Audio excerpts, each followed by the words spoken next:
মনরেগার ১০০ দিনের কাজ আজকের দিনের সবথেকে আলোচিত একটি বিষয়। পশ্চিমবঙ্গে বিগত ৩ বছর ধরে ১০০ দিনের কাজ বন্ধ।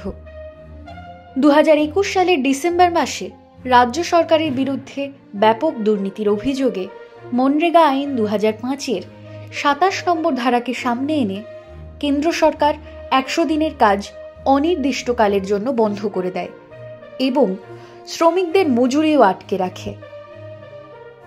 কিন্তু ৩ বছর অতিক্রান্ত হয়ে গেলেও এখনও কোনো দুর্নীতিকারীকে সাজা দিতে পারল না কেন্দ্র সরকারের সুবিশাল তদন্ত বিভাগ। খুব সহজেই বিষয়টি রাজনৈতিক তরজায় রূপান্তরিত হয়। এক পক্ষ বলে রাজ্য সরকার চোর, আর অন্য পক্ষ বলে যারা ৩ বছরে চোর ধরতে পারে না তাদের অভিযোগই মিথ্যা।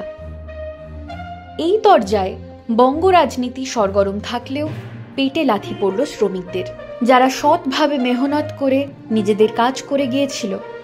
কোনো সরকারই তাদের কথা একবারের জন্যেও ভাবল না। আমরা নিরপেক্ষ জায়গা থেকে দাঁড়িয়ে বলবো, পশ্চিমবঙ্গে ১০০ দিনের কাজে চূড়ান্ত অনিয়ম, বেনিয়ম ও লাগাম ছাড়া দুর্নীতি হয়েছে। কিন্তু সেই দুর্নীতির দায়ভার কার? নিশ্চয়ই যিনি ১০০ দিনের কাজের প্রোগ্রাম অফিসার, অর্থাৎ বিভিন্ন জেলার জেলা শাসক ও বিডিওরা।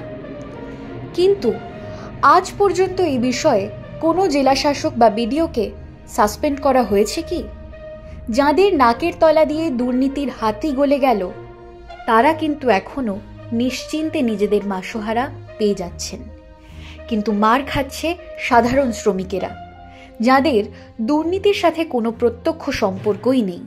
এদিকে সাধারণ শ্রমিকেরা নিজেদের গ্রামের পঞ্চায়েত থেকে শুরু করে দিল্লি পর্যন্ত এই বিষয়ে সকল সরকারি আধিকারিক ও মন্ত্রীদের কাছে নিজেদের প্রাপ্য মজুরি ও পুনরায় কাজ শুরু করার দাবি জানান।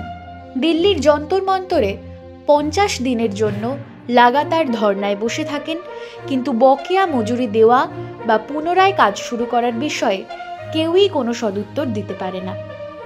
তারা কোনো পথ খোলা না পেয়ে পশ্চিমবঙ্গ ক্ষেত মজুর সমিতির সাহায্যে হাইকোর্টে মামলাও করেন।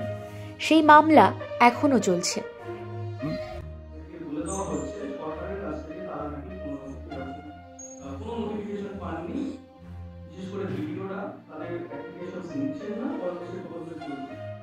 এবং এই বিষয়ে আরেকটি বক্তব্য সরকারের পক্ষ থেকে খুব কদিন আগেই, যখন দিল্লিতে গত ৩রা ডিসেম্বর দিল্লিতে একটি নারীরা সংঘর্ষ মোর্চার পক্ষ থেকে একটি মিটিং বা একটি সভার আয়োজন করা হয়, যেখানে সমস্ত এমপিরা, বিজেপি ছাড়া বাকি দলের অনেক এমপিরাই এখানে উপস্থিত ছিলেন। অন্যায় করলো একজন, শাস্তি পেল আরেকজন, সেটা হচ্ছে কেন্দ্র সরকারের কাজ। যারা অন্যায় করলো তাদেরকে ধরলো না, আর অন্যদেরকে শাস্তি দিচ্ছে, সাধারণ মানুষকে শাস্তি দিচ্ছে। আর রাজ্য সরকারের কাছে আমাদের যে কমপ্লেনটা আছে সেটা আছে কি দুর্নীতি হবে কেন? আপনারা কেন দুর্নীতি বন্ধ করবেন? আপনাদের দিক থেকে কোনো উদ্যোগ নেই কেন? কেন এত ব্যাপকভাবে লোকেদের মধ্যে ধারণা আছে যে হ্যাঁ দুর্নীতি হচ্ছে? তো ওটা আমাদের রাজ্য সরকারের কাছে আরেকটা আমাদের অভিযোগ আছে, সেটা আছে কি কর্মশ্রী প্রকল্প যদি করছেন, খুব ভালো উদ্যোগ, ডেফিনেটলি ভালো জিনিস, ওটাকে তাহলে সিরিয়াসলি করুন, ঠিকঠাক করে করুন, টাকা পয়সা রাখুন তার জন্য, যাতে হয় কাজটা হোক, যাতে মানুষ উপকারও হবে, আপনারা ভোটও পাবেন, কিন্তু এটাকে ঠিকঠাক করে করুন।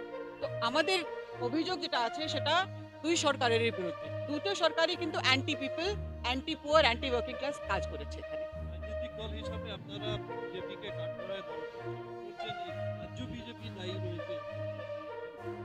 আমরা এই কারণে বলছি, কেন দিল্লি থেকে যে আমরা সিগন্যাল পাচ্ছি, এত নেগেটিভ সিগন্যাল পাচ্ছি না। আমাদের কাছে শিবরাজ চৌহান এত নেগেটিভ সিগন্যাল দেননি। যতবার আমরা ওখানে বিভিন্ন সেক্রেটারিজের সঙ্গে দেখা করেছি, প্রিন্সিপাল সেক্রেটারি হোক বা যে সেক্রেটারি রুরাল ডেভেলপমেন্ট আছে, এভরি অফিসিয়াল আমাদের কাছে কিন্তু এত নেগেটিভ কথা বলে। কিন্তু এখানে কথাই বলা যায়, দেখাই করতে চায় না, এরকম অবস্থা আছে। সেই জন্য আমাদের মনে হচ্ছে কি বোধহয় মানে স্টেটটা বেশি স্টেট বিজেপির আছে, আর এটা কিন্তু মানে পলিটিক্যালি ওটা আনওয়াইজ আমরা বলবো। আমাদের কিন্তু আমরা যারা এনআরইজের ওয়ার্কার আছি, আমাদের মনে হয়েছে কি এবারে তাদের যে অ্যাসেম্বলি সিটস, ওদের সিটস লোকসভা সিটস কমেছে, তার মধ্যে একটা কারণ এনআরইজে টাকা বন্ধ করা ছিল। ডেফিনেটলি ছিল, কেন মানুষ এটাকে ভালো চোখে দেখছে। অ্যান্টি পিপল কাজ করবেন, মানুষ ভোট দেবে।